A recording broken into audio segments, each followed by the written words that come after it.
చైతన్యరథం ప్రేక్షకులకు వీక్షకులకు అభిమానులకు స్వాగతం, నమస్కారం. నారా లోకేష్ 2009లో తెలుగుదేశం పార్టీ మేనిఫెస్టో రూపకల్పనలో ప్రముఖ పాత్ర పోషించి 2013లో టీడీపీ పార్టీలో అధికారికంగా చేరి అక్కడి నుండి 12 సంవత్సరాల ప్రయాణంలో నారా లోకేష్ పాలిటిక్స్లో ఎమర్జ్ అయిన తీరు, వారి పనితీరుపై మనతో పాటు ఉన్నారు ప్రముఖ జర్నలిస్ట్ దుర్గా కుమార్ గారు. వారిని అడిగి నారా లోకేష్ గారి జర్నీ గురించి మరిన్ని విషయాలు తెలుసుకునే ప్రయత్నం చేద్దాం. సార్ నమస్తే. నమస్కారం బ్రహ్మం గారు, మన చైతన్య రథం వీక్షకులు కూడా నమస్కారం. మా నారా లోకేష్ తన ప్రయాణంలో ఆయన సాధించిన విజయాలు, ఆయన ఎదుర్కొన్న ఆటుపోట్లు, వాటిపై మా ప్రేక్షకులకు మీరు విశ్లేషించి చెప్పండి సార్. మీరు అన్నట్టు నారా లోకేష్ గారు యువకుడు అయినప్పటికీ జీవితంలో చూడాల్సిన ఎత్తుపల్లాలన్నీ కూడా చూసేసాడండి. ఆయన మీరు అన్నట్టు 1983 జనవరి 23 పుట్టారు. ఆ తర్వాత ఆయన విద్యాభ్యాసం అంతా కూడా హైదరాబాద్లో జరిగింది. ఆయన స్టాన్ఫోర్డ్ యూనివర్సిటీలో పీజీ చేశారు. ఆ తర్వాత ప్రపంచ బ్యాంకు దీంట్లో పనిచేయటం అనేది ఆయన జీవితంలో పెద్ద మలుపు అండి. దాని మూలాన ఆయనకి ఆర్థిక అంశాల మీద, ప్రజా జీవనం మీద, సామాజిక అంశాల మీద, రాజకీయ అంశాల మీద బాగా లోతైన అవగాహన ఏర్పడింది. ఆ పునాదితోనే ఆయన 2009లోనే తెలుగుదేశంలో వచ్చినప్పుడు ఒక మేనిఫెస్టోలో డైరెక్ట్గా లబ్ధిదారులకి బ్యాంక్ ట్రాన్స్ఫర్ పెట్టిన ప్రతిపాదన ఆయన ప్రపంచ బ్యాంకులోనూ నేర్చుకున్నటువంటి అంశం అది. అప్పుడు నగదు బదిలీ అనేది అప్పుడు రాక అసలు తెలీదు. ఈ గతంలో ఒక సాంప్రదాయ పద్ధతిలో ఇచ్చేవాళ్ళు, కానీ ఎక్కడా కూడా లొసుకులు లేకుండా డైరెక్ట్గా ప్రభుత్వ ఖజానా నుంచి లబ్ధిదారుడి ఖాతాలోకి చేరటం అనేది నగదు బదిలీ ఫస్ట్ ఇండియాలోనే మొట్టమొదటిసారి ఆయన ప్రతిపాదించిందే. ఆ తర్వాత మాత్రమే ఇతర రాష్ట్రాలు, ఆ తర్వాత కేంద్రం కూడా దాన్ని మన్మోహన్ సింగ్ గారు ఇంప్లిమెంట్ చేశాడు. ఫస్ట్ టైం ఇంప్లిమెంట్ చేశాడు. అట్లా ఆయన చిన్నతనంలోనే ఒక ప్రతిపాదన చేయటం అనేది గొప్ప విషయం. అట్లాగే 2013లో ఆయన ప్రధాన కార్యదర్శిగా ఉన్నప్పుడు కూడా పార్టీలో కొన్ని విప్లవాత్మకమైనటువంటి సభ్యత్వంలో కూడా బాగా ర్యాడికల్గా ఎక్కువ సభ్యత్వాలు చేర్చడానికి ఒక ఉద్యమంలాగా తీసుకున్నాడు. అదే కాకుండా సభ్యత్వం చేరిన వాళ్ళకి, కార్యకర్తలకి, ఒక సగటు సాధారణ కార్యకర్తకు కూడా లైఫ్ ఇన్సూరెన్స్, జీవిత బీమా ఉండాలి అనేటువంటి ఒక దీంతో 2 లక్షల ప్రమాద బీమా చేశాడు. అట్లాగే విద్యా వైద్యం అండగా నిలబట్టడానికి కార్యకర్తలకి ఒక సహకారం అందించాడు. ఆ కాన్సెప్ట్ కూడా దేశంలోనే తొలిసారండి. ఫస్ట్ టైం రాజకీయ పార్టీలు అప్పుడు రాక పెట్టలా, ఆ తర్వాత చాలా రాజకీయ పార్టీలు అనుకరించినాయి. వీళ్ళకి ప్రీమియం కట్టినాయి, గ్రూప్ ప్రీమియం. కార్యకర్తలకు ఏదైనా జరిగితే ప్రమాదవశాత్తు వాళ్ళ కుటుంబాలకి ఒక ఆర్థిక అండ ఉండాలనేది. అట్లాగే పార్టీ వైపు నుంచి కూడా కొన్ని ప్రత్యేక సందర్భాల్లో కూడా కార్యకర్తలను ఆదుకోవటం, మరి ముఖ్యంగా విద్యా వైద్యం. ఇప్పుడు గండిపేటలో ఎన్టీ రామారావు గారి పేరు మీద ఒక స్మారక విద్యా సంస్థ ఉంది. అది ఎల్కేజీ టు పీజీ వరకు ఉంది, మంచి ఉన్నత స్థాయి విద్య. ఇప్పుడు కార్యకర్తల్లో కుటుంబాలు ఎప్పుడైనా పార్టీలో నష్టపడినప్పుడు, కష్టపడినప్పుడు ఆ కుటుంబాలకు రక్షణగా నిలబడటానికి ఆ సంస్థలని అప్గ్రేడ్ చేశారు. అప్పుడు రామారావు గారి టైంలో పెట్టిన దానికన్నా కూడా ఇప్పుడు సిలబస్లు కానీ అన్నీ అప్గ్రేడ్ చేస్తూ ఒక అత్యున్నతమైనటువంటి ఒక కార్పొరేట్ విద్యా సంస్థలను మించిన స్థాయిలో దాన్ని నిలబెట్టారు. అట్లాగే 2019లో ఆయన ఫస్ట్ టైం మంగళగిరి నుంచి పోటీ చేసినప్పుడు కేవలం 5,000 తక్కువ లోటుతో ఓడిపోయినప్పటికీ కూడా ఆయన నియోజకవర్గాన్ని ఎప్పుడు వదులుకోలే. అసలు ఎప్పుడు తెలుగుదేశం గెలవలేదు, అసలు ఆయన అక్కడి నుంచి పోటీ చేయొద్దని కూడా చాలామంది చెప్పారు. గెలవలేదు కాబట్టి ఛాలెంజ్గా తీసుకుని ఆ నియోజకవర్గం టఫ్ నియోజకవర్గం. ఇప్పుడు తేలిగ్గా ఉన్న ప్రశ్నాపత్రం ఎవరైనా రాస్తారు, టఫ్గా ఉన్న ప్రశ్నాపత్రం రాయాలంటే దమ్ము ఉండాలి. అట్లా అనమాట. అట్లాగే ఆయన 2017లో ఫస్ట్ టైం ఎమ్మెల్సీగా వచ్చి కూడా మరి మంత్రిగా ఉన్నాడు. మంత్రిగా ఉన్నప్పుడు ఈ పంచాయతీరాజ్ రోడ్ల విషయంలో, గ్రామీణ రోడ్ల విషయంలో చాలా 25,000 కిలోమీటర్ల సిమెంట్ రోడ్లు వేయటం అనేది ఫస్ట్ టైం ఆంధ్రప్రదేశ్ చరిత్రలో. ఇవాళకి కూడా చాలా దళిత వాడల్లో కానీ, బలహీన వర్గాల పల్లెల్లో కానీ ఇవాళ సిమెంట్ రోడ్లు ఉన్నాయంటే అది ఆ రోజున లోకేష్ బాబు తీసుకున్న చొరవ అనేది మనం చెప్పాలండి. ఇవాళ ఆ రోడ్లు ప్రజలందరూ కూడా ఆస్వాదిస్తున్నారు. గతంలో మీరు పల్లెటూరు నుంచి వచ్చిన వాళ్ళే, నేను వచ్చినాడిని. కనీసం వర్షం వస్తే సైకిళ్లతో కాదు కదా, నడిచి వెళ్ళటం కూడా బురదలో ఎంత కష్టంగా ఉండేది. ఇవాళ ఎంత చిన్న పల్లెలోకి వెళ్ళినా కూడా హాయిగా అరిచికాలు తడవకుండా వెళ్ళగలుగుతున్నారు.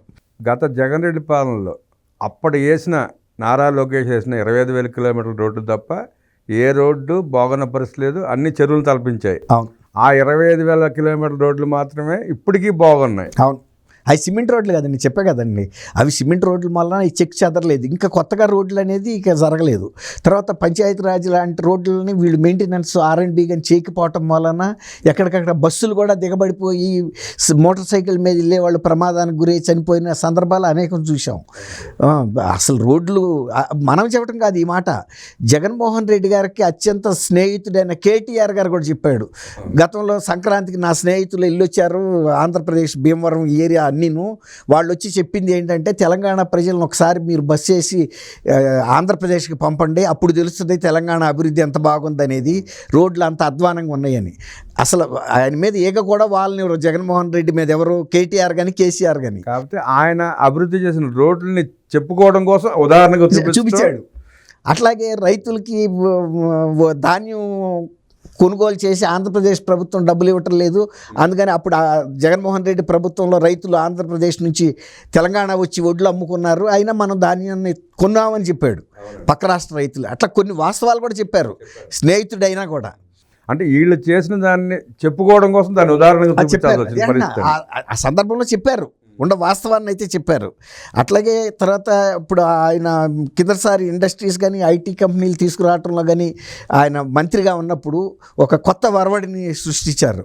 దాంతో కూడా ఆంధ్రప్రదేశ్లో యువతలో మళ్ళీ ఉత్సాహం వచ్చింది. మళ్ళీ ఆంధ్రప్రదేశ్ అనేది ఒక మంచి భవిష్యత్తు ఉన్న రాష్ట్రంగా ముందుకెళ్తుందని. ఆ విధంగా ఇప్పుడు మంగళగిరిలో మళ్ళీ ఎప్పుడైతే ఓడిపోయాడో ఆయన దాన్ని పట్టుదలగా తీసుకుని మళ్ళీ మొన్న 24 ఎన్నికల్లో 91,000 మెజార్టీ, రాష్ట్రంలో 2వ 3వ అత్యధిక మెజార్టీ గల నియోజకవర్గంగా తీసుకొచ్చాడు. ఇంకోటి ఏంటంటే బ్రహ్మగారు ఆ మంగళగిరిలో 1-2 సార్లు తప్ప ఎప్పుడు కూడా తెలుగుదేశం గెలవలేదు. 83, 85 మాత్రం 2 సార్లు గెలిచింది. తర్వాత అనివార్య కారణాలతో పొత్తుల వల్ల కొంచెం పోటీ చేయలేకపోయాం. అదే అంటున్నా తెలుగుదేశం.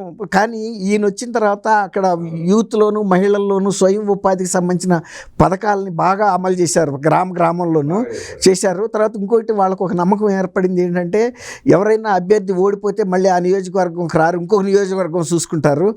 అట్లా కాకుండా లోకేష్ బాబు ఇదే నియోజకవర్గంలో మనందరితో మమేకమై తిరిగాడు. అక్కడ ప్రతి గ్రామంలోనూ ప్రతి కుటుంబం గురించిన సర్వే చేయించాడు. ఆయన ప్రతి ఇంటికి 5 సంవత్సరాలు కనీసం 5 సార్లు వెళ్ళి ఉంటాడు. అది నియోజకవర్గం మొత్తం. అట్లా ప్రతి ఇంట్లో ఏ సమస్య ఉంది దాన్ని ఎలా పరిష్కరిస్తే ఈ కుటుంబం ముందుకెళ్తుందనే ఉద్దేశం, అంటే ఒక శ్రేయోభిలాషిగా ఆ నియోజకవర్గానికి పనిచేసి అదే స్థానం నుంచి మళ్ళీ 91,000 మెజార్టీతో గెలవటం అనేది చిన్న విషయం కాదు, అద్భుత విషయం. అట్లాగే ఇప్పుడు IT మినిస్టర్గా, ఎడ్యుకేషన్ మినిస్టర్గా స్కూళ్ళల్లో మన ఈ మధ్య మొత్తం గతంలో స్కూల్లో ఏం జరిగిందంటే నాడు నేడు అని చెప్పి వైఎస్ఆర్సీపీ రాజకీయ కబంధ హస్తాల్లోకి స్కూళ్ళు వెళ్ళిపోయినాయండి. వాళ్ళు ఏం చేశారంటే వాళ్ళ కార్యకర్తలకి ఉపాధి పథకాల కింద అక్కడ కాంట్రాక్టులు ఇవ్వటం, అవి సరిగ్గా కూడా అమలు కూడా చేయని వల్ల హెడ్ మాస్టర్లతో బలవంతంగా సంతకాలు పెట్టి బిల్లులు పాస్ చేయించుకున్నారు. దాంతో చాలామంది తటస్థులైన గ్రామస్తులు కూడా స్కూళ్ళ దగ్గరికి వెళ్ళే పరిస్థితి లేదు. అది ఒక ప్రైవేట్ ప్రాపర్టీ లాగా అయిపోయింది ఊళ్ళల్లో జగన్మోహన్ రెడ్డి పార్టీకి సంబంధించిందని. వెళ్తే కూడా నువ్వెందుకు వచ్చావని ఈ విద్యా కమిటీ కార్యకర్తలు ఎవరైతే ఉన్నారో గ్రామస్తుల మీద దౌర్జన్యానికి దిగుతున్నారు. మొన్న ఈయన వచ్చిన తర్వాత పేరెంట్స్ మీటింగు, పూర్వ విద్యార్థుల మీటింగు, తర్వాత గ్రామంలో ఉండే పెద్ద మనుషులు, తర్వాత ఎవరన్నా ఇట్లాంటి అభివృద్ధి ప్రోత్సాహించే అందరినీ కూడా పిలిపించి ఒక పండగలాగా, పాఠశాల పండగలాగా పెట్టేటప్పటికి అప్పుడు పాఠశాలల్లో ఏ గ్రామంలో ఏమేమి లోటుపాట్లు ఉన్నాయో బయటకు వచ్చి దాన్ని ప్రభుత్వము దాని మీద చర్య తీసుకుంటుంది. అట్లాగే గ్రామ అభివృద్ధి కమిటీలు తీసుకుంటున్నాయి. దాతలు వచ్చారు, కొంతమంది పూర్వ విద్యార్థులు వచ్చారు. అందరూ ఇది మా పాఠశాల అని ఓన్ చేసుకునే పరిస్థితి, ఆ వాతావరణం తీసుకురావటం అనేది చాలా గొప్ప విషయం. కాకపోతే ఆ రోజు జగన్ రెడ్డి మొదలుపెట్టి నాడు నేడు అనేది ఈ ప్రభుత్వం చేయాల్సిన కార్యక్రమం ఉండేది. నాడు నేడు అంట. ఆ నాడు అంటే జగన్ రెడ్డి హయాంలో 100 రూపాయలు రంగు డబ్బా తీసుకెళ్ళి గోళ్ళకు రంగులు వేసి లక్షల బిల్లులు వసూలు చేసుకుని వైన్. ఇప్పుడు అదే రంగులు కాకుండా అభివృద్ధి చేస్తూ, ప్రజలను మమేకం చేస్తూ, తల్లిదండ్రులకు మమేకం చేస్తూ అద్భుతంగా చేస్తున్నారు. ఇప్పుడు నాడు నేడు ప్రోగ్రాం యాక్చువల్గా ఇప్పుడు పెట్టుకోవాలి మనం, నాడు నేడు అని. ఇప్పుడు మీరు అన్నట్టు ఎప్పుడైతే తల్లిదండ్రులు ఇది మా పిల్లలు చదివిన పాఠశాల, చదువుతున్న పాఠశాల అని ప్రేమ అనేది ఏర్పడిందో వాళ్ళంతటి వాళ్ళు కూడా సమస్య పరిష్కారానికి నడుం కట్టారు. గతంలో మా చిన్నప్పుడు ఆ వాతావరణం ఉండేది బ్రహ్మంగారు. కాకపోతే ఇప్పుడు ఈ మన నాడు నేటి తర్వాత ఏమైందంటే వీళ్ళ దౌర్జన్యం ఎక్కువైపోయింది. పాఠశాలలు కూడా మా సొంతం వాటికి కూడా పార్టీ రంగులేసే పరిస్థితి వచ్చింది. అట్లా అనమాట. ఈవెన్ జాతీయ పతాకం ఎగరేసే జెండాలకు కూడా పార్టీ రంగులు వేశారు. అట్లా ఒక వాతావరణాన్ని చెడగొట్టారు. ఇప్పుడు ఆ వాతావరణాన్ని మళ్ళీ ఇచ్చాడు, మళ్ళీ దాన్ని పునరుద్ధరించారు. ఇప్పుడు నిన్నటికి నిన్న దావోస్లో కూడా మళ్ళీ అక్కడ ఎన్ఆర్ఐ మీటింగ్లో ఆయన మాట్లాడుతున్నప్పుడు ఎంత ప్రతిస్పందన వచ్చిందంటే ప్రజల నుంచి. ఎందుకంటే వాళ్ళందరూ కూడా మొన్న ఎన్నికల్లో అక్కడి నుంచి వచ్చి తెలుగుదేశం పార్టీ గెలవాలి, తర్వాత జగన్మోహన్ రెడ్డి లాంటి అభివృద్ధి నిరోధకుడిని ఓడించాలనే పట్టుదలతో వచ్చారు. కాబట్టి వాళ్ళు అక్కడ ఒక మాట అడిగారు ఆయన్ని, మరి రెడ్ బుక్ అమలు చేస్తారా లేదని. ఎందుకంటే వాళ్ళ తల్లిదండ్రులు వాళ్ళ సోదరులు కూడా ఇక్కడ బాధితులు. మొన్న ఎలక్షన్లో వచ్చినప్పుడు కూడా వాళ్ళు ఈ దాష్టికాలను స్వయంగా చూశారు. కాబట్టి రెడ్ బుక్ అమలు చేయాలేదు వాళ్ళ కోరిక. అప్పుడు చెప్పాడు, మనం కక్ష సాధింపుతో మన ప్రభుత్వం వెళ్ళదు, కేవలం ఆధారాలు సాక్ష్యాలు అన్నీ సేకరించిన తర్వాత మాత్రమే మనం చర్య తీసుకుంటాము. ఆల్రెడీ మొదలుపెట్టాము, ఎక్కడైతే సాక్ష్యాలు ఖచ్చితంగా దొరికినాయో ఇంకా మిగిలిన సాటి కూడా సాక్ష్యాధారాలు పూర్తిగా సేకరించిన తర్వాత చర్యలు మాత్రమే తీసుకుని తీరుతాము. అందులో మీకు ఎటువంటి అనుమానం అక్కర్లేదు, మీరు ప్రశాంతంగా ఉండండి. కాకపోతే మీరు చేయాల్సిన పని ఏంటంటే గత 5 సంవత్సరాల్లో రాష్ట్ర పురోగతి దెబ్బతింది కాబట్టి ఆ పురోగతిని మళ్ళీ పునరుద్ధరించడంలో మళ్ళీ మీరు భాగస్వాములు అవ్వాలి. మీ అందరినీ నేను స్వాగతిస్తున్నాను, మీ అందరి అండదండ కావాలి, సహకారం కావాలి ఆంధ్రప్రదేశ్ ప్రగతిలోకి అనేసి మళ్ళీ చెప్పినప్పుడు కూడా వాళ్ళు హర్షధ్వానాలతో ఖచ్చితంగా మేము నిలబడతాము అని చెప్పడం అనేది గొప్ప విషయం.